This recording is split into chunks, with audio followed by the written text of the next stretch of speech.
आप सभी को राधे राधे। माघ मास की कृष्ण पक्ष की एकादशी को शर्तिला एकादशी के नाम से जाना जाता है। एकादशी तिथि भगवान श्री हरि विष्णु जी की प्रिय तिथि है। इस दिन व्रत और दान करने से सभी मनोकामनाओं की पूर्ति होती है। शर्तिला एकादशी के दिन 6 प्रकार से तिलों का प्रयोग करने का विशेष महत्व होता है। इस दिन शरीर पर तिल के तेल की मालिश, तिल मिश्रित जल से स्नान और तिल मिश्रित जल ही ग्रहण करना चाहिए। साथ ही साथ तिल से हवन और तिलों के पकवान और तिलों का ही दान करने का विशेष महत्व होता है। एक बार धर्मराज युधिष्ठिर जी ने भगवान श्री कृष्ण जी से माघ मास की कृष्ण पक्ष की एकादशी के महत्व के बारे में पूछा। तब भगवान श्री कृष्ण जी बोले, धर्मराज, माघ मास की कृष्ण पक्ष की एकादशी का नाम शर्तिला एकादशी है। इसका महात्म्य पुलस्त्य ऋषि ने दालव्य ऋषि को सुनाया था और फिर मैंने देव ऋषि नारद जी को। अब मैं तुम्हें इसकी एक पौराणिक कथा सुनाता हूँ। पृथ्वी लोक पर एक ब्राह्मणी रहती थी। वह भगवान श्री हरि विष्णु जी की परम भक्त थी और हमेशा पूजा पाठ करती और व्रत रखती थी।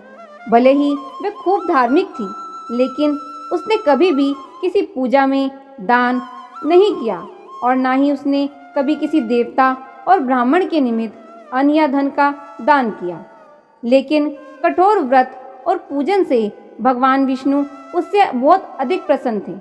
भगवान ने सोचा कि ब्राह्मणी ने अपने व्रत और पूजन से वैकुंठ लोक को पाने का तो आशीर्वाद प्राप्त कर लिया, लेकिन इसने कभी भी किसी को अन्न का दान नहीं किया। ऐसे में वैकुंठ लोक में इसके लिए भोजन की व्यवस्था कैसे होगी? इसलिए भगवान श्री हरि विष्णु जी भिक्षुक के वेश में ब्राह्मणी के पास भिक्षा लेने पहुंचे।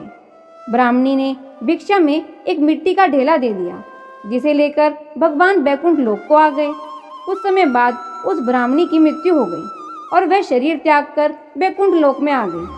उसने मिट्टी का दान किया, जिस कारण उसे वैकुंठ लोक में एक सुंदर कुटिया मिली, लेकिन वहां अन्न की कोई व्यवस्था नहीं थी। यह देखकर उसने भगवान श्री हरि विष्णु जी से कहा, मैंने जीवन भर आपका व्रत और पूजन किया है, फिर मेरी कुटिया खाली क्यों है? इसमें अन्न क्यों नहीं है?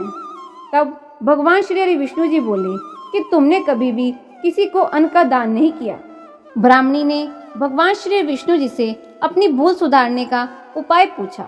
तब भगवान श्री विष्णु जी बोले, वैकुंठ लोक में जब देव कन्याएं आए तो तुम उनसे शर्तिला एकादशी के व्रत और दान के बारे में पूछना और उसका पालन करना। ब्राह्मणी ने जब देव कन्याएं आई तो उनसे शर्तिला एकादशी के महत्व और विधि के बारे में जानकर व्रत रखा। इस तरह से उसकी कुटिया अन्न के भंडार से भर गई। यही कारण है कि शर्तिला एकादशी पर दान का विशेष महत्व होता है और विशेषकर तिल दान का महत्व तो बहुत ही अधिक होता है। मान्यता है कि शर्तिला एकादशी के दिन जो भी विधि विधान से व्रत रखता है और इस व्रत की कथा को सुनता और पढ़ता है और तिल का दान करता है, उसे वैकुंठ लोक में हर तरह की सुख सुविधा की प्राप्ति होती है।